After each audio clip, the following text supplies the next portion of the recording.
Dadalhin tayo ng kasong ito sa Burrawa, Australia, na isang farming village sa itaas na bahagi ng southwest slopes of New South Wales. Matatagpuan ito sa layong 340 kilometers southwest of Sydney at 490 meters above sea level. Ang Burrawa ay may mayamang history ng agrikultura, partikular na dito ang produksyon ng merino sheep at fine wool.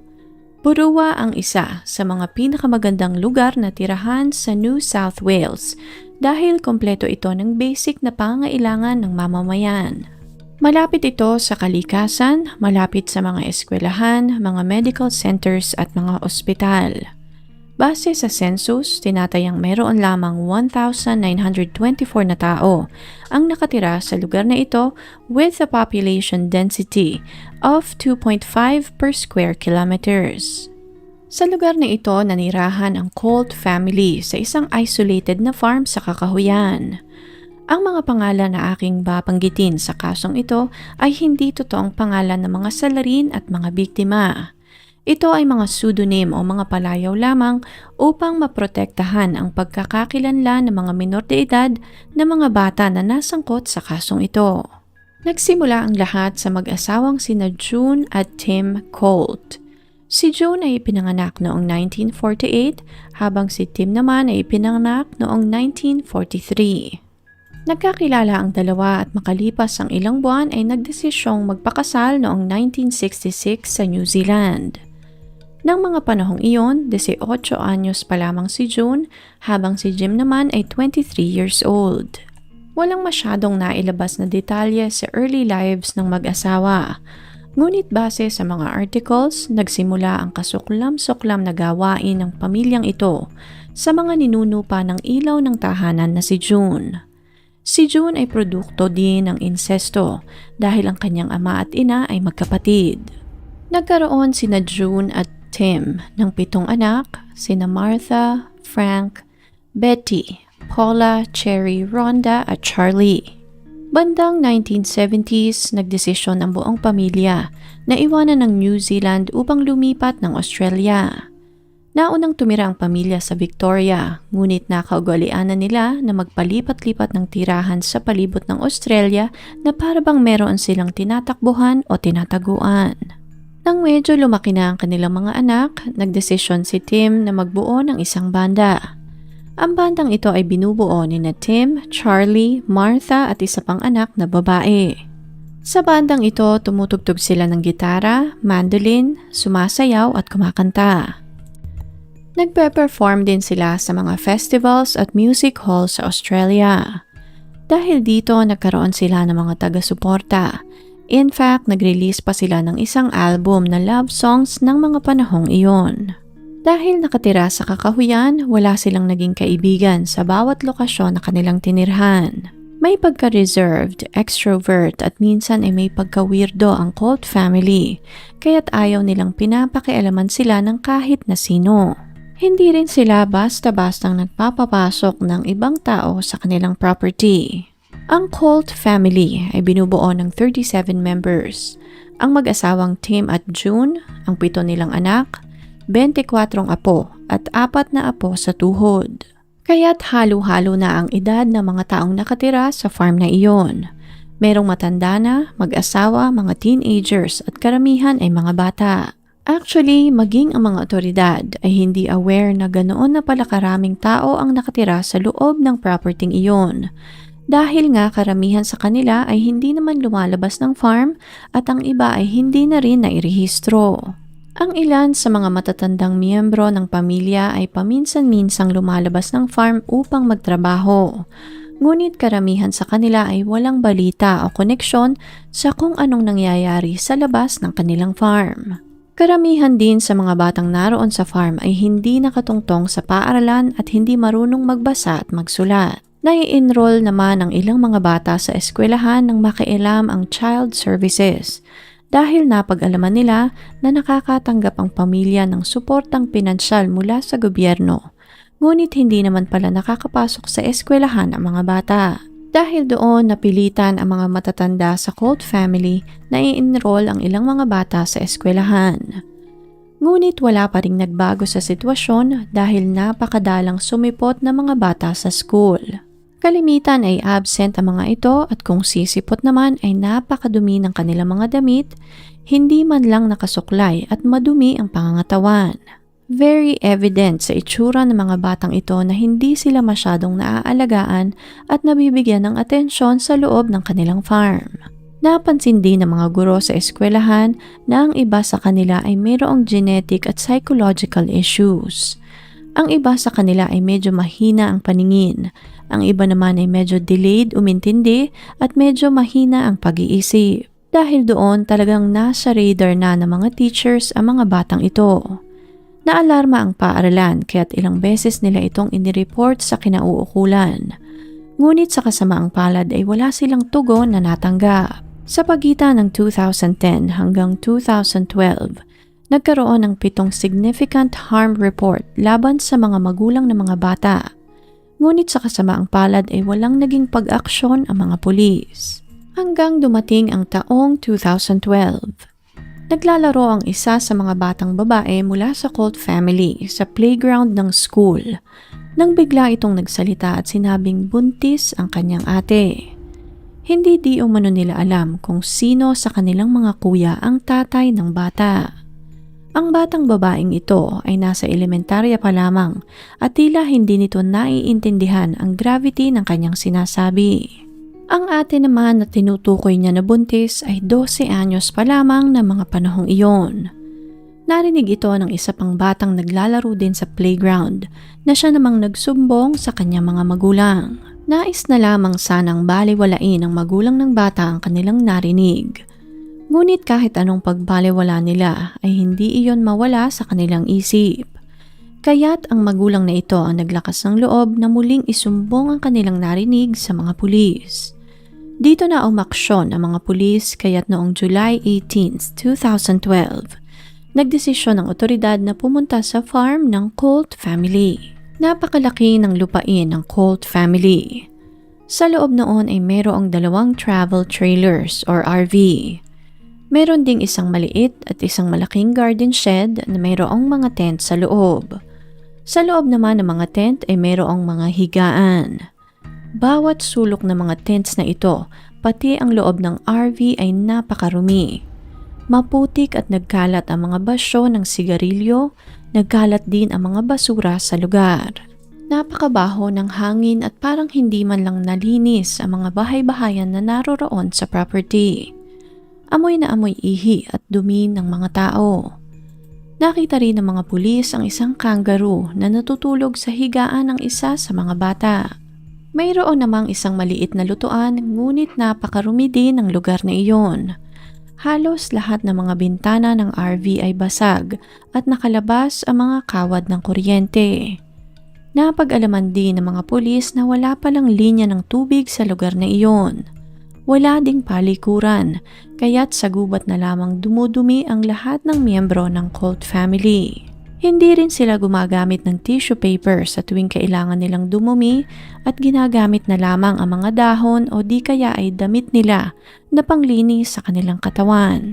May nakita ding isang maliit na palanggana sa isa sa mga silid at ang palangganang ito ay may lamang kaunting tubig. Ito naman ang ginagamit ng buong pamilya kung kailangan nilang maghugas ng kamay.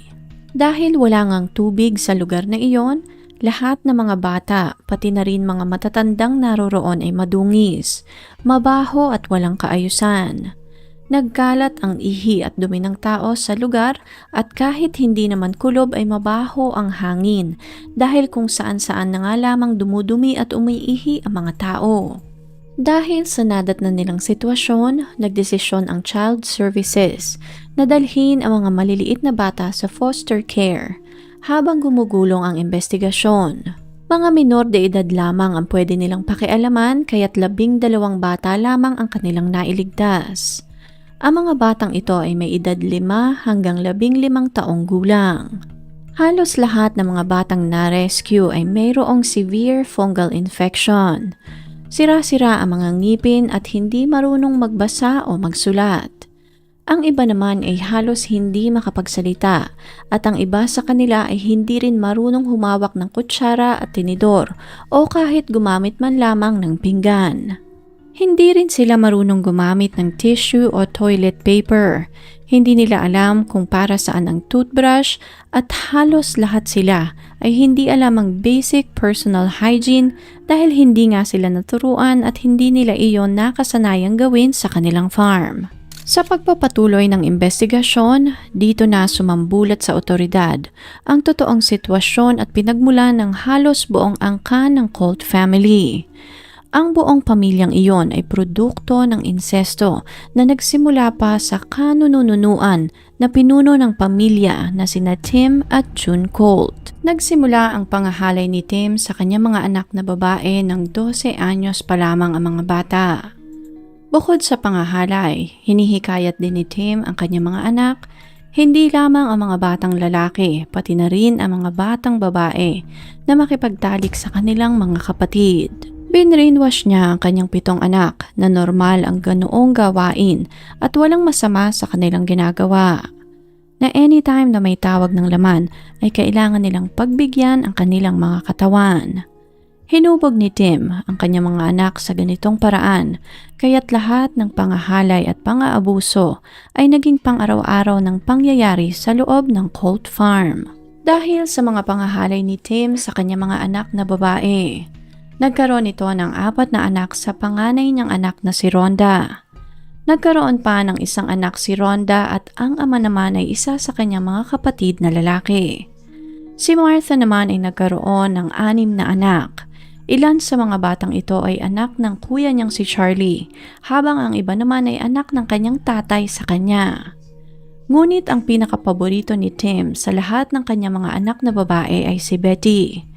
Nagkaroon si Betty ng 13 anak at karamihan sa mga batang ito ay anak ng kanyang ama sa kanya. Ang magkapatid naman na Martha at Charlie, dahil marami nang ang anak, ay nagsama na tila isang mag-asawa. Ngunit kahit na ganoon, nagpatuloy pa rin ang panggagalaw at pagtatalik ng magkakapamilya sa loob ng farm na iyon. Walang naging limit pagdating sa tawag ng laman. Kahit na sino ay pwedeng makipagtalik sa kahit na sinong miyembro ng pamilya, magulang sa anak at kapatid sa kapatid. Dahil ilang henerasyon na ngang nangyayari ito sa pamilyang iyon, na parang naging isang tradisyon na, hindi rin naman nakaligtas ang mga paslit sa ganitong patakaran sa kanilang pamilya. Maging ang maliliit na bata ay nakaranas ng pang-aabuso sa napakamurang edad. Ayon sa isa sa mga anak ni Betty na si Petra, nagsimula ang pangahalay sa kanya ng kanyang tiyuhin na si Charlie nang 8 taong gulang pa lamang siya.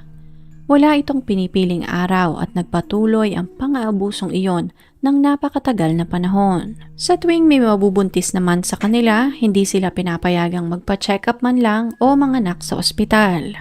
Sa mga pagkakataon naman na kailangan silang dalhin sa ospital, hindi nila sinasabi ang totoong identity ng tatay ng mga bata.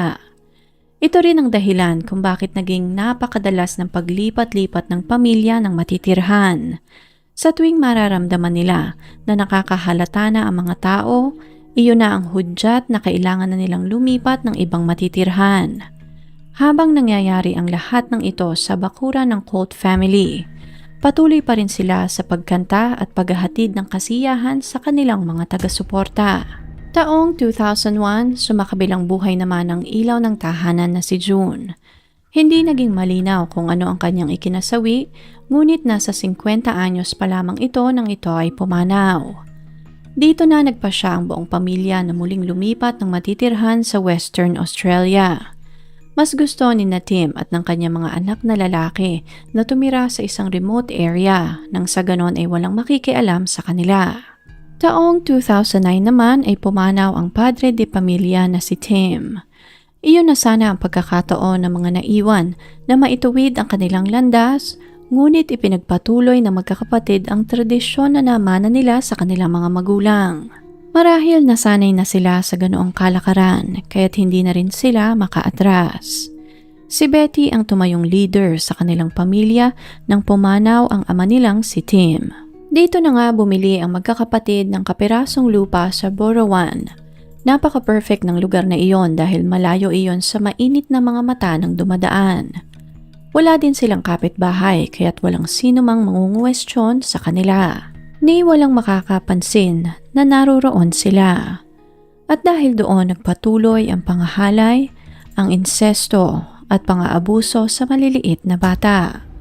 Sa halip na baguhin ang nakasanayan, pinili na magkakapatid na ituloy ang kanilang nakasanayan na nagpasalin-salin na ng ilang henerasyon. Katulad ng pagpapalaki ni Tim at June sa kanilang mga anak, ganoon din nila pinalaki ang mga bata. Katulad ng nabanggit kanina, pinapayagan, in fact, ay hinihikayat pa nilang magtalik ang magkakapatid at magpipinsan. Na tila ba ang ganitong gawain ay ini-expect mula sa kanila.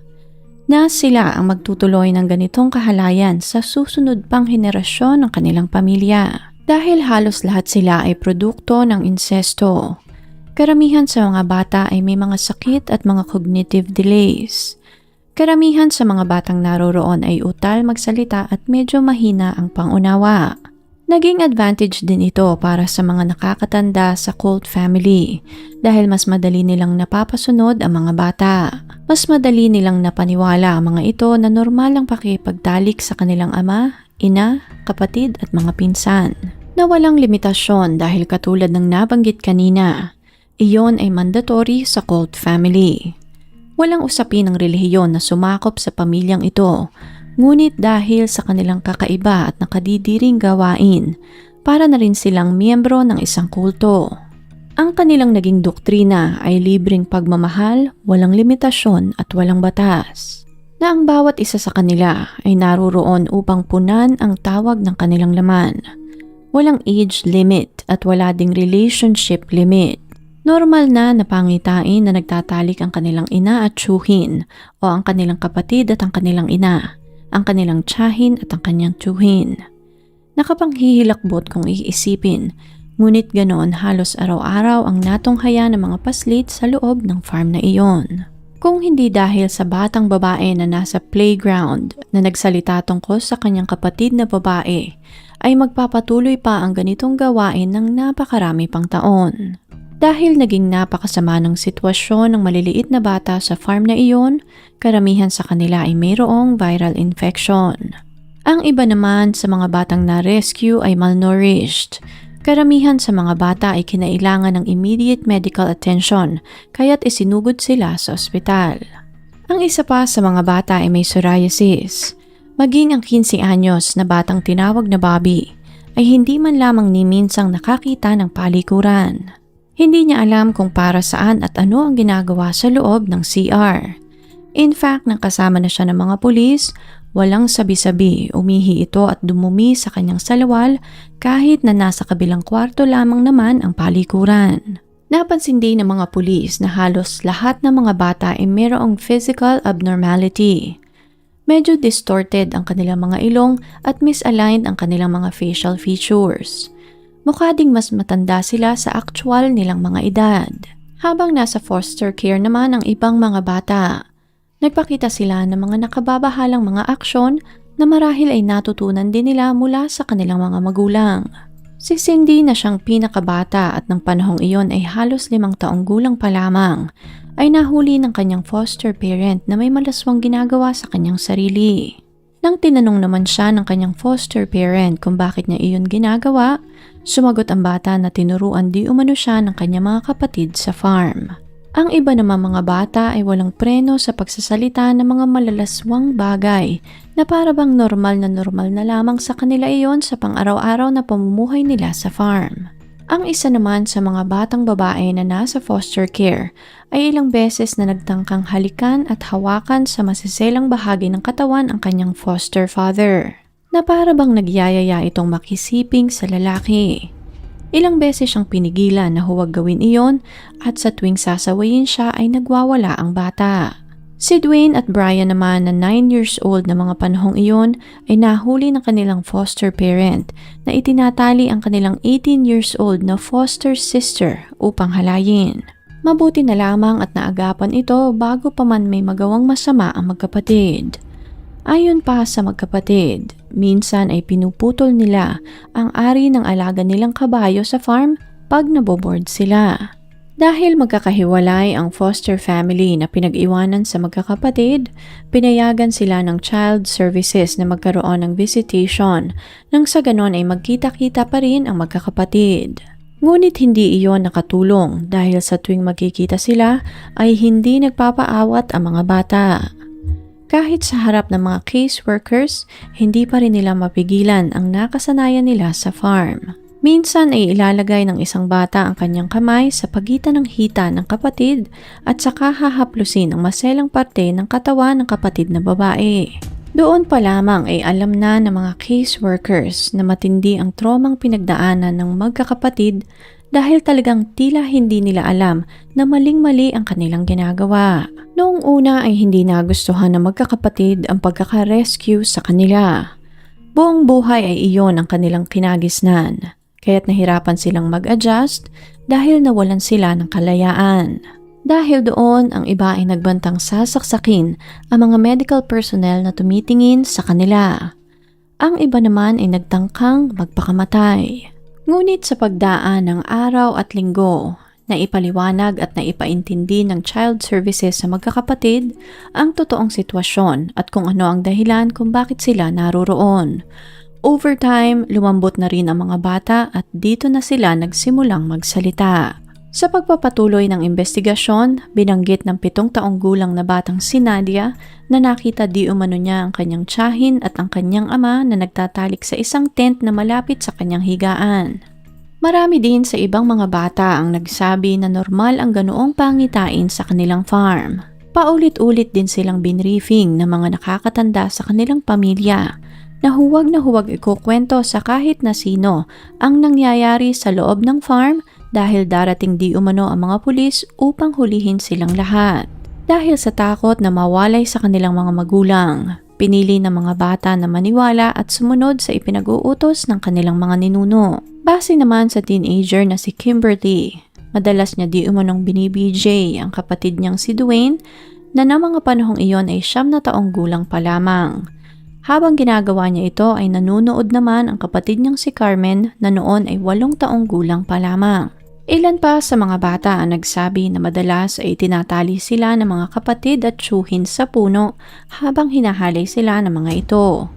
Minsan din ay gumagamit ang mga ito ng mga patpat o sanga ng mga puno at ipinapasok sa masiselang bahagi ng kanilang katawan.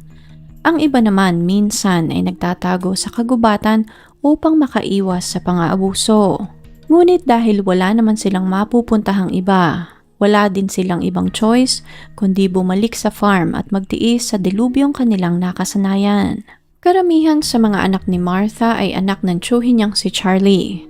Ayon naman sa batang si Kimberly, ang tatay niya ay tatay din ng kanyang ina at tatay din ng kanyang lola. Na ang ibig sabihin ay tatay niya ang pinuno ng cult family na si Tim at hinalay nito ang 2 henerasyon ng kanilang pamilya.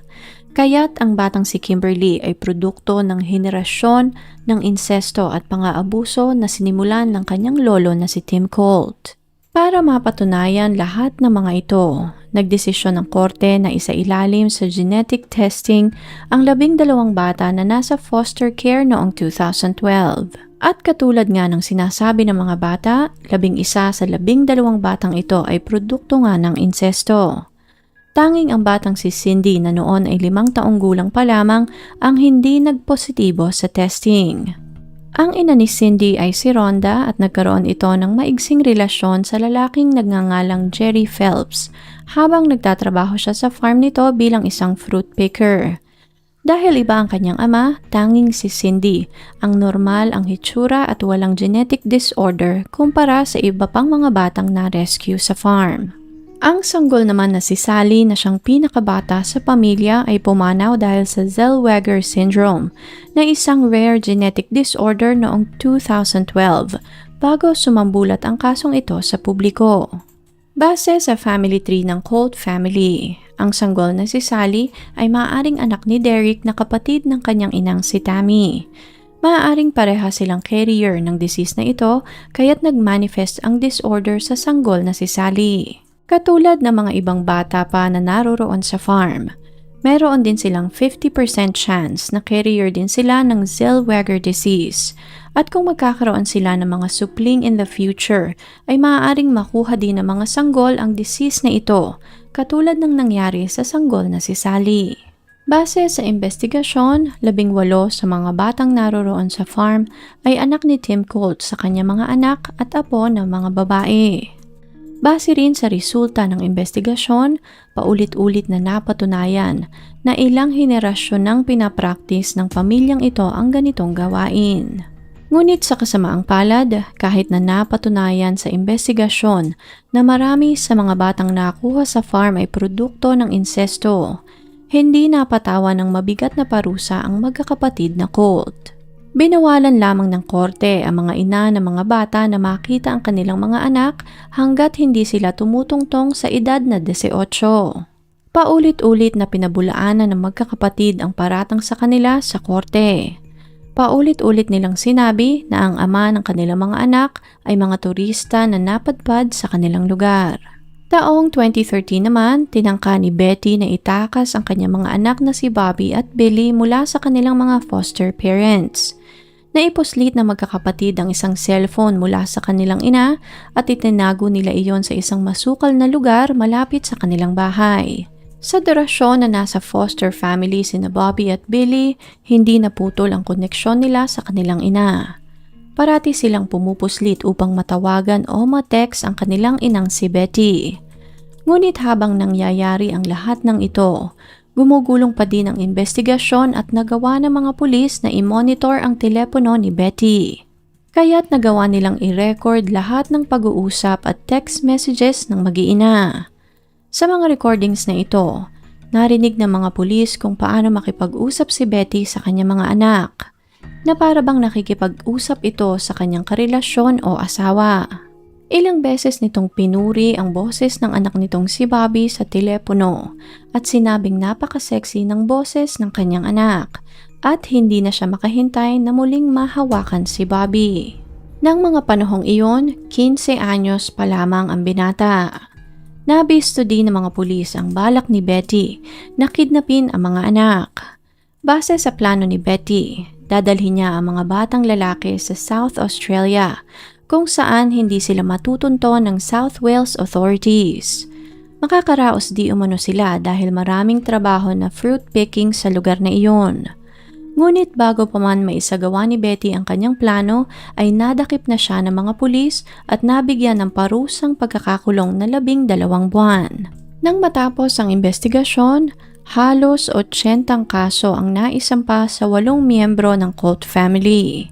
Kabilang dito sina Betty, Martha, Rhonda, Cliff, Derek, Charlie, Raylene at Roderick. Ilan sa mga kasong naisampa ang insesto, pang-aabuso at pangahalay sa mga bata, indecency with a child at perjury. Ngunit hindi rin nagtagal, karamihan sa mga kasong ito ay hindi na rin nagpatuloy. Charlie alone has 27 out of 80 cases. Siya ang may pinakamaraming kaso na natanggap. Ngunit sa huli ay nakasuhan lamang ito ng 2 bilang ng pangahalay sa 2 bata na hindi tataas sa edad na 10. Ngunit sa huli, naabsuelto si Charlie at napatunayang not guilty sa korte. Base sa judge na humawak sa kaso, inconsistent ang pahayag ng mga bata sa child services, pati na rin sa mga pulis at walang matibay na ebidensya na magdidiin kay Charlie.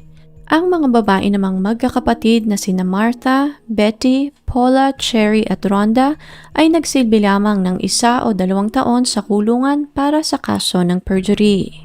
Halos 12 taon na ang nakakalipas nang umalingaw-ngaw ang kasong ito sa Australia. Dahil naitago ang totoong pagkakakilanlan ng mga batang nasagip sa Colt Farm, hindi malinaw kung ano ang kanilang kalagayan sa kasalukuyan. Binigyan sila ng ibang pangalan at pagkakakilanlan ng korte nang sa ganon ay makabalik sila sa lipunan at makapamuhay ng normal katulad ng ibang mamamayan. Kung inyo pong nagustuhan ang kasong ito, please leave a comment and consider subscribing. Tap nyo na rin po ang notification bell para updated kayo sa mga susunod pang videos. Salamat po and ingat!